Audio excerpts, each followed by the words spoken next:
হরে কৃষ্ণ। ভক্তি রসামৃত সিন্ধু গ্রন্থের পঞ্চম অধ্যায় ভগবত ভক্তির পবিত্রতা। শ্রীল সনাতন গোস্বামী রচিত হরি ভক্তিবিলাস নামক গ্রন্থ হচ্ছে বৈষ্ণব সমাজের পথ প্রদর্শক। সেখানে তিনি স্পষ্টভাবে উল্লেখ করেছেন যে পাড়ার মিশ্রণে কাঁসা যেমন সোনা হয়ে যায়, ঠিক তেমনি যথাযথভাবে দীক্ষিত বৈষ্ণব ভক্ত অবশ্যই ব্রহ্মণত্বে পরিণত হয়। যথাযথ পরম্পরার ধারায় সদ্গুরুর তত্ত্বাবধানে যে কেউ বৈষ্ণব হতে পারেন এবং তার ফলে স্বাভাবিকভাবে ব্রাহ্মণত্বের সর্বোচ্চ স্তরে অধিষ্ঠিত হতে পারেন।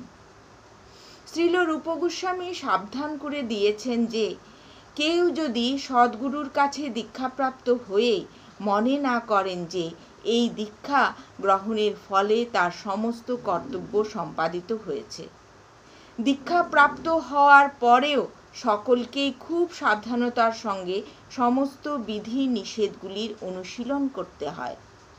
সদ্গুরুর কাছ থেকে দীক্ষা নেওয়ার পর যদি কেউ যথাযথভাবে বিধি নিষেধগুলির অনুশীলন না করেন, তাহলে আবার তার অধঃপতন হবে।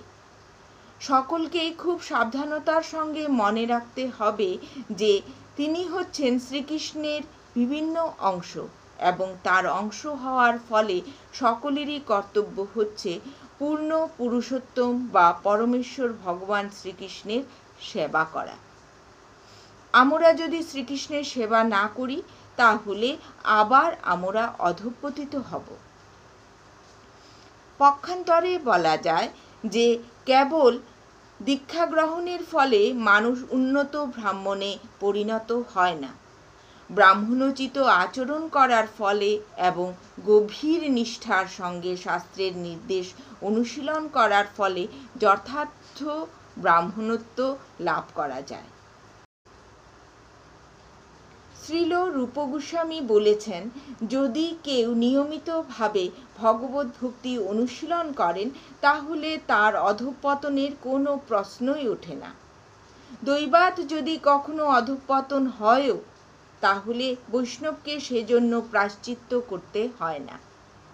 ভক্তিমার্গ থেকে যদি কারো অধঃপতন হয়, তাহলে তাকে সেই ভুল সংশোধন করার জন্য প্রায়শ্চিত্ত করতে হয় না। কেবলমাত্র ভগবত ভক্তির বিধি নিষেধগুলি পালন করার ফলেই তিনি আবার ভক্তি মার্গে পুনঃপ্রতিষ্ঠিত হতে পারেন। এটিই হচ্ছে বৈষ্ণব সম্প্রদায়ের মাহাত্ম্য। চিন্ময় স্তরে চেতনাকে উন্নীত করার তিনটি পন্থা রয়েছে। সেই পন্থাগুলি হচ্ছে কর্ম, জ্ঞান এবং ভক্তি। বিভিন্ন আচার অনুষ্ঠান কর্মকাণ্ডের অন্তর্গত। মনোধর্ম প্রসূত জল্পনা কল্পনা জ্ঞান কাণ্ডের অন্তর্গত। যিনি ভক্তিমার্গ অবলম্বন করে ভগবানের সেবায় যুক্ত হয়েছেন, তার সঙ্গে কর্মকাণ্ডের এবং জ্ঞানকাণ্ডের কোনো সম্পর্ক নেই।